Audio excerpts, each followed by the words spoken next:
Close your eyes near the peak of a strong psychedelic, and a specific set of shapes will rise out of the darkness. People across different centuries and cultures report this same underlying geometry. The triggers for these visions vary: under the influence of drugs, during a severe migraine, or pressing firmly on closed eyelids. In the 1920s, psychologist Heinrich Kluver systematically cataloged these visions while studying the effects of chewing peyote. He noticed that while the specific content of a trip is personal, the foundational geometry always collapses into 4 recurring blueprints. He called them form constants. Every elaborate hallucination builds upon one of these primitive forms: lattices, cobwebs, tunnels, and spirals. Because these shapes are not in the physical world and do not originate from the chemical structure of a specific drug, they must be a product of the human visual system itself. The hallucination is a projection of the physical machine doing the seeing. To find the projector, we have to reverse engineer the experience, tracing the vision backward from the conscious mind into the physical tissue of the brain. This journey leads to the back of the skull, to the primary visual cortex, to see what happens when the brain stops processing light and starts feeding back on its own wiring.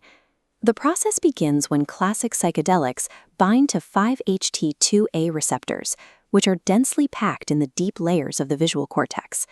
Activating these specific receptors rapidly increases the excitability of the cortex, shifting the delicate balance between neural excitation and inhibition. As researchers Ermentrout and Cowan modeled, this chemical push causes the normally quiet, flat sheet of the visual cortex to become unstable. This instability causes the brain tissue to spontaneously organize into a pattern of parallel firing stripes. This spontaneous stripe formation is governed by the same mathematics Alan Turing described in 1952 for biological pattern formation. A Turing instability is a mechanism nature uses to create complex, repeating patterns out of a uniform void. It produces stripes on a zebra. It creates rosettes on a leopard.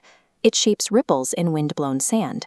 The stripes firing in the visual cortex are a Turing pattern rendered in living human tissue. This leaves a mathematical question.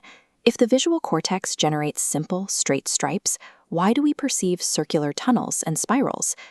Schwartz discovered the retina-to-cortex wiring follows a distorted complex logarithmic map. Straight lines of electrical activity on the brain bend into curved shapes in the visual field. Vertical bars on the cortex unfold into expanding rings. Diagonal bars become twisting spirals. The complex spiral perceived in the mind is a translation of a simple stripe firing on the surface of the brain. The sequence is mechanical. The trigger provides the energy, the cortex provides the Turing pattern, and the logarithmic map bends it into geometry. Because this relies on biological hardware, near-death experiences, strobe lights, and the physical wave of a migraine aura all produce the same geometric shapes. Any force that tips the cortex past its stability threshold will compel the brain to broadcast this exact mathematical vocabulary. For centuries, these geometric visions were interpreted as glimpses into other dimensions, or pure spiritual noise. Watching a spiral unfold behind closed eyes is an encounter with the physical shape of your own visual hardware. You are seeing the shape of your own seeing.